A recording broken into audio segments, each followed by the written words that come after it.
देखिए, आज चूँकि गढ़िया में आने का तात्पर्य ये था कि ये हमारे वीरू गुप्ता जी और राजेश गुप्ता जी, ये लोग यहाँ एक मंदिर, चूँकि बहुत काफ़ी फेमस मंदिर है अम्मा के सती माई, वहाँ पे ये लोग दुकान अपना जो है किए थे, खिलौने, पूजा सामग्री वगैरह वगैरह, जो भी मैंने चीज़ हो सकता है, बड़ी दुकान होलसेल का इन लोगों का काम था बड़ा।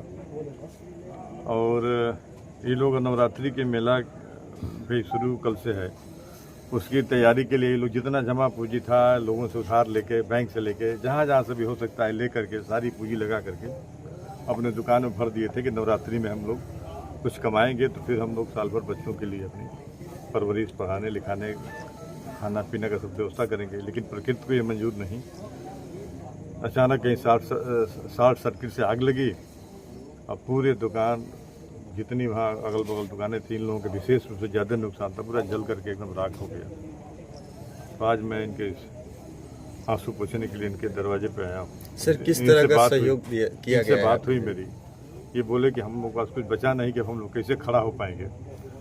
तो मैंने कहा कि नहीं, चलिए मैं आता हूँ। तो आज मैं आकर के अपने तरफ से इनको 1 लाख रुपए जो है मैंने दिया है कि लीजिए, फिर आप लोग अपने पैरों पर फिर धीरे धीरे अपने बिजनेस को खड़ा करिए। और मैं ये भी आश्वासन दिया हूँ कि मैं जिलाधिकारी गाजीपुर और कमिश्नर वाराणसी सर से मैं बात करके उन लोगों से कहूँगा कि वो सर्वे करा के इसका रिकमेंडेशन वो लोग स्वयं नहीं कर सकते हैं तो माननीय मुख्यमंत्री जी के यहाँ भेजें।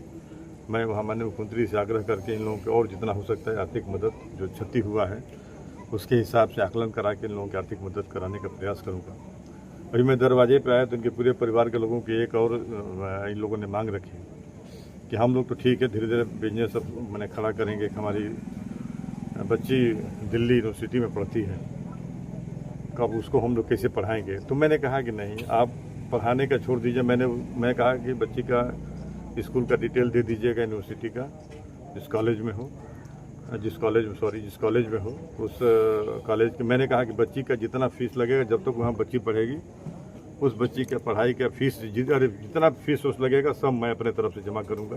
इन लोगों को मैंने बताया है, डिटेल दें तो मैं पूरा बच्ची का फीस मैं जमा करा दूँगा, ताकि बच्ची को कोई से उसका पढ़ाई, मान लीजिए दिल्ली यूनिवर्सिटी में दाखिला लेना, वो भी एलेसौर कॉलेज में, लेडी श्री राम कॉलेज में वो दाखिला वो पढ़ रही है, तो उसका मनोबल न टूटे, इसलिए मैंने कहा है कि नहीं, मैं पूरी फीस मैं अपने तरफ से जमा करूंगा और बच्ची को की पढ़ाई में कहीं से बाधा नहीं आएगी। सर, जहूराबाद विधानसभा में वो दुकान थी, मैं 4 बजे शाम को कवरेज करने गया, वहाँ पर कोई जनप्रतिनिधि ना देखने आया ना समाचार लिया, उस पर अभी मैं देखिए दुकान वहाँ थी, लेकिन जो हमारे विधानसभा के लोग जाके वहाँ दुकान किए हैं, मैं उनके घरों में जा रहा हूँ। अभी आप यहाँ पे मैं आया और अभी यहाँ से मैं जाऊँगा अठिलापुरा, एक दुकान अठिलापुरा की थी, अठिलापुरा के विनय गुप्ता जी की थी, उनके घर भी मैं जा रहा हूँ। उनकी छोटी दुकान थी, लेकिन जो भी थी दुकान थी छोटी पूंजी वाले थे, छोटी दुकान